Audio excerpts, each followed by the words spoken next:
مسلح افواج نے بھارتی جارحیت کا منہ توڑ جواب دیا۔ عوام افواج پاکستان کے شانہ بشانہ کھڑے ہیں۔ آپریشن بنیان المرصوص میں تاریخی کامیابی پر تقریب۔ وفاقی وزیر اطلاعات و نشریات عطا اللہ تارڑ کا تقریب سے خطاب۔ کہا پاک فضائیہ نے بھرپور طریقے سے دشمن کے حملے کو پسپا کیا۔ مختلف مقامات پر بزدل دشمن سفید جھنڈے لہرانے پر مجبور ہو گیا۔ بھارت یاد رکھے گا اس نے کس قوم کو للکارا ہے۔ وزیر اعظم اور آرمی چیف کی قیادت میں ملک کی دفاع یقینی بنایا گیا۔ دنیا جانتی ہے جعفر ایکسپریس حملے میں کون ملوث تھا۔ بھارت کو منہ توڑ جواب دینے پر پاک فوج کو خراج تحسین پیش کرتے ہیں۔ بھارتی جارحیت کے جواب میں قوم متحد ہو گئی۔ وزیر اعظم نے ہر ملک کو بھارت کی اصلیت دکھائی۔ اسپیکر قومی اسمبلی سردار ایاز صادق کا تقریب سے خطاب۔ بولے بھارتی حملے میں اسرائیلی ڈرونز کا استعمال کیا گیا۔ جنگ میں اسلامی ممالک پاکستان کے ساتھ کھڑے تھے۔ ہمیں دشمن کی طاقت کا مقابلہ متحد ہو کر کرنا ہے۔ صوبائی وزیر بیت المال سہیل شوکت بٹ بولے بھارت کسی غلط فہمی میں تھا مگر ہم نے فتح حاصل کی۔ یہ فتح امت مسلمہ کی فتح ہے۔ شہادت مومن کی میراث ہے۔ ہم اپنے شہداء کو خراج تحسین پیش کرتے ہیں۔ ملک کو ایٹمی طاقت بنانے پر میاں نواز شریف کا بھی شکر گزار ہیں۔ پورا ملک اپنی فوج کے شانہ بشانہ کھڑا ہے۔ وزیر اعلیٰ پنجاب مریم نواز نے واہگہ کے رہنے والوں کو ترقیاتی کاموں کا تاریخ ساز منصوبہ تحفے میں دیا۔ وفاقی وزیر پبلک افیئرز رانا مبشر اقبال کہتے ہیں آپریشن بنیان المرصوص میں پاکستان کی عظیم فتح پر اللہ تعالیٰ کے شکر گزار ہیں۔ شاندار فتح پر سپاہ سالار افواج پاکستان کو سلام پیش کرتا ہوں۔ پاک بھارت جنگ میں پوری قوم یکجا ہوئی۔ مودی انٹرنیشنل دہشت گرد ہے جس کو پوری دنیا میں رسوائی ہوئی۔ بین الاقوامی طاقتیں یہ کہہ رہی ہیں کہ پاکستان کی فوج نے بہترین جنگ لڑی۔ ہماری بہترین خارجہ پالیسی نے پوری دنیا میں مودی کو تنہا کر دیا۔ وزیر تجارت چودھری شافع حسین کہتے ہیں مسلح افواج نے بھارتی جارحیت کا منہ توڑ جواب دے کر قوم کا سر فخر سے بلند کیا۔ پاکستان کی مسلح افواج نے بہادری کی جو نئی تاریخ رقم کی ہے اس کی دھوم پوری دنیا میں سنائی دے رہی ہے۔ آج ہم اپنے گھروں میں سکون سے سو رہے ہیں تو اس کی وجہ ہماری افواج ہیں۔ چین ہمارا ایسا مخلص دوست ہے جو ہر مشکل گھڑی میں پاکستان کے ساتھ کھڑا رہا ہے۔ انشاءاللہ پاکستان کی عوام اپنی مسلح افواج کے ساتھ ہمیشہ شانہ بشانہ کھڑی ہے۔ آپریشن بنیان المرصوص کی شاندار کامیابی پر جشن کا سلسلہ جاری۔ پاک فوج کو خراج تحسین پیش کرنے کے لیے موٹر سائیکل ریلی نکالی گئی۔ قومی پرچم تھامے نوجوانوں اور شہریوں کی بڑی تعداد میں شرکت۔ شرکاء کے پاکستان زندہ باد پاک فوج پائند آباد کے نعرے۔ ریلی کے شرکاء کی شہید میجر شبیر شریف کی قبر پر حاضری فاتح خوانی کی۔ شرکاء کا کہنا تھا کہ پوری قوم مسلم افواج کے شانہ بشانہ کھڑی ہے۔ ملک کی دفاع کے لیے کسی قربانی سے دریغ نہیں کیا جائے گا۔ قرآن و سنہ موومنٹ کے زیر اہتمام دفاع پاکستان ریلی کی قیادت چیئرمین علامہ ابتسام الہی ظہیر نے کی۔ ان کا کہنا تھا کہ 10 مئی کو افواج پاکستان نے بھارت کا غرور خاک میں ملا دیا۔ افواج پاکستان ملک کی جغرافیائی سرحدوں کی محافظ ہے۔ وزیر اعلیٰ پنجاب سے ترکیہ کے سفیر عرفان نذیر اوغلو کی ملاقات۔ مریم نواز کا بھارتی جارحیت پر ترکیہ کی پاکستان کی حمایت پر اظہار تشکر۔ ملاقات میں دو طرفہ تعلقات، تجارتی تعاون، علاقائی امن اور ثقافتی روابط پر تبادلہ خیال۔ مریم نواز بولیں پاکستان ترکیہ کے بہن بھائیوں کے لیے محبت اور عقیدت رکھتے ہیں۔ دونوں کے تعلقات باہمی اعتماد، غیر متزلزل حمایت اور مشترکہ اقدار کی درخشاں علامت ہیں۔ دونوں میں تجارت میں تعاون مزید بڑھانے کی ضرورت ہے۔ وفاقی وزیر برائے آئی ٹی شیزہ فاطمہ خواجہ کہتی ہیں ملکی معیشت ترقی کی راہ پر گامزن ہے۔ پالیسی ریٹ اور مہنگائی میں نمایاں کمی جبکہ ترسیلات زر میں ریکارڈ اضافہ ہوا۔ معاشی بہتری کے حوالے سے حکومتی کاوشوں کے مثبت نتائج برآمد ہوئے۔ آئی ٹی کے شعبے میں سرمایہ کاری کے حوالے سے خوشخبریاں ہیں۔ بھارت کے ساتھ جنگ میں پاکستان ٹیکنالوجی کے حوالے سے دنیا کے سامنے ابھرا ہے۔ افواج پاکستان نے بہادری سے جنگ لڑی۔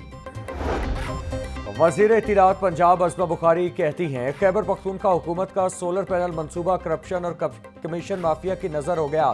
منصوبے کے PC-1 کی منظوری سے قبل ہی ٹینڈر جاری کر دیے گئے۔ خیبر پختونخوا میں کوئی عوامی مفاد کا منصوبہ بنتا ہی نہیں۔ اگر کوئی منصوبہ بن بھی جائے تو حصے وصول کرنے والوں کی لڑائی کی نظر ہو جاتا ہے۔ خیبر پختونخوا کے عوام کا پیسہ صرف احتجاجی تحریکوں پر لگ رہا ہے۔ علی امین گنڈا پور کے کریڈٹ پر 3 ناکام وفاق اور پنجاب پر حملے ہیں۔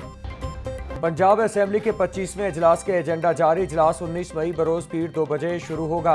इजलास की सदारत स्पीकर मलिक मोहम्मद अहमद खान करेंगे। इजलास में महकमा माहौलियात पूछे गए सवालात के जवाब देगा। अरकान असेंबली तवज्जो दिलाओ नोटिस पेश करेंगे। इजलास में 5 पेश करदा तहरीक इल्तिवाई कार ज़ेरे बहस आएंगी। मेडिकल के तलबा के साथ नामुनासिब रवैये पर प्रोफेसर के खिलाफ कार्रवाई। किंग एडवर्ड मेडिकल यूनिवर्सिटी के professor of psychology doctor Suhail Saqib को महकमे ने वापस बुला लिया। 300 से जायद मेडिकल के तलबा ने प्रोफेसर के खिलाफ शिकायत कर रखी थी। Vice chancellor King Edward Medical University professor Mahmood Ayyaz का कहना था कि तलबा की इज्जत और तकरीम और तालीम पर समझौता नहीं करेंगे। हिद्दत की वजह से पाकिस्तान में हीट वेव ज़्यादा खतरनाक। पिछले चंद बरसों में हीट वेव से अमवात में भी नुमाया इजाफा। तिब्बी माहिरीन का शहरियों को दिन के औकात में गैर ज़रूरी तौर पर बाहर न निकलने का मशवरा। धूप में निकलते वक्त सर को ढांपें, हल्के रंग के और ढीले कपड़े पहनें और पानी का मुसलसल इस्तेमाल करें। महकमा सेहत की तमाम अस्पताल इंतज़ामिया को पेशगी इंतजामात करने की हिदायत। मौसम की तब्दीली के साथ डेंगू मच्छरों की अफजाइश में इजाफा। शहर में डेंगू के वार। रवां साल से अब तक डेंगू के 20 कन्फर्म मरीज रिपोर्ट। गुज़श्ता हफ्ते एक केस सामने आया। डेंगू से बचाव के लिए ताहाल स्प्रे और सर्विलेंस शुरू नहीं हो सकी। अस्पतालों में डेंगू काउंटर्स भी गैर फ़ाल। मरीजों को इलाज मुआलजे में मुश्किलात का सामना। CEO हेल्थ डॉक्टर जुहेब बोले, डेंगू सर्विलेंस को तेज़ और लार्वा को हंगामी बुनियादों पर तलब किया जा रहा है। UHS ने फाइनल प्रोफेशनल BDS सालाना इम्तहानात 2024 के नताइज का ऐलान कर दिया। 16 डेंटल कॉलेजों के 915 उम्मीदवारों ने इम्तहान में शिरकत की। 613 उम्मीदवार पास जबकि 282 फेल करार पाए। कामयाबी का तनासुब 68.49% रहा। वज़ीर housing and urban development Punjab Bilal Yasin के हल्के में खुली कचहरी। बिलाल यासीन की मुख्तलिफ यूनियन काउंसिल्स के अमायदीन से मुलाकात। जारी तरक्याती मनसूबों बारे फीडबैक लिया। बिलाल यासीन बोले, अवाम के बिजली, पानी और सीवरेज के मसाइल को तरजीही बुनियादों पर हल करवाया जाए। सियासी अस्करी क़यादत ने जिस अंदाज से दुश्मन को जवाब दिया, तारीख में याद रखा जाएगा। ऑपरेशन बुनियानुल मरसूस खित्ते की तारीख में तादेर याद रखा जाएगा। नैब लाहौर में हाउसिंग सेक्टर मुतासरीन की खिदमत का सिलसिला जारी। DG नैब लाहौर एहतराम डार के अहकामात पर छुट्टी के रोज़ भी मुतासरीन को चेक्स की फराहमी। फॉर्मानाइट्स हाउसिंग सोसाइटी के 1440 मुतासरीन को 1 अरब 34 करोड़ रुपए के चेक तकसीम। मुतासरा शहरियों का कहना था, DG नैब लाहौर की ज़ाती काविशों के बाइस अरबों रुपए की रिकवरी मुमकिन हुई। नैब की फराहम की गई सहूलियात मुतमईन हैं। साबिक वज़ीर आला चौधरी परवेज़ इलाही की पंजाब इंस्टीट्यूट ऑफ कार्डियोलॉजी आमद। चौधरी परवेज़ इलाही ने vice chairman PTI Shah Mahmood Qureshi की अयादत की। Secretary general PTI Salman Akram Raja, Mehrbano Qureshi और दीगर भी मौजूद थे। ओवरसीज़ पाकिस्तान फाउंडेशन और एंटी करप्शन इस्टेब्लिशमेंट के दरमियान मुफाहमती याददाश्त पर दस्तखत। ओवरसीज़ की ज़मीन पर कब्जा करने और महसूलात के रिकॉर्ड्स में जालसाजी करने पर कार्रवाई होगी। MDO-PF अफजाल भट्टी का कहना था कि ओवरसीज़ की शिकायत पर मौसर तफ्तीश और कानूनी कार्रवाई यकीनी बनाई जाएगी। शुगर माफिया की मनमानी जारी। चीनी की कीमत में कमी ना हो सकी। मार्केट में चीनी 175 रुपये फ़ी किलो तक बेची जा रही। इंतज़ामिया ताहाल चीनी का सरकारी रेट जारी न कर सकी। 6 हफ्ते कबल बनाई गई कमेटी भी अपनी सिफारिशात तैयार न कर सकी। छुट्टी के रोज़ भी ग्रां फरोश ड्यूटी पर। मंडियों में सब्जियों की कीमतों में खुद साख्ता इजाफे का सिलसिला जारी। प्याज और टमाटर 50, आलू 70, लहसुन 450, अदरक 700 रुपये किलो में फ़रोख्त। लीमू 1000, बंद गोभी 50, फूल गोभी 120 रुपये किलो हो गई। ब्रायलर के निर्ख में भी खुद साख्ता इजाफा। मुर्गी के गोश्त की कीमत 411 रुपये किलो मुकर्रर। दुकानदार 660 रुपये किलो में बेचने लगे। अंडे भी 5 रुपये इजाफे के बाद 289 रुपये के दर्जन हो गए। सब्ज़ाजार के इलाके में जनरल स्टोर में डकैती की वारदात का मामला। वारदात की CCTV फुटेज मंजर आम पर आ गई। पुलिस ने मुतासरा स्टोर मालिक की दरखास्त पर मुकदमा दर्ज कर लिया। पुलिस के मुताबिक CCTV फुटेज और दीगर शवाहिद की मदद से मुल्जिमान की तलाश जारी है। फूड सेफ्टी टीमों का इकबाल टाउन, गुलबर्ग, ठोकर, जौहर टाउन और शाहदरा में ऑपरेशन। एक्सपायर अशिया के इस्तेमाल पर एक फूड पॉइंट बंद। 17 को 3,65,000 के जुर्माने। भारी मिकदार में एक्सपायर बर्गर, ब्रेड, इस्तेमाल शुदा ऑयल और चाइना नमक भी तलब।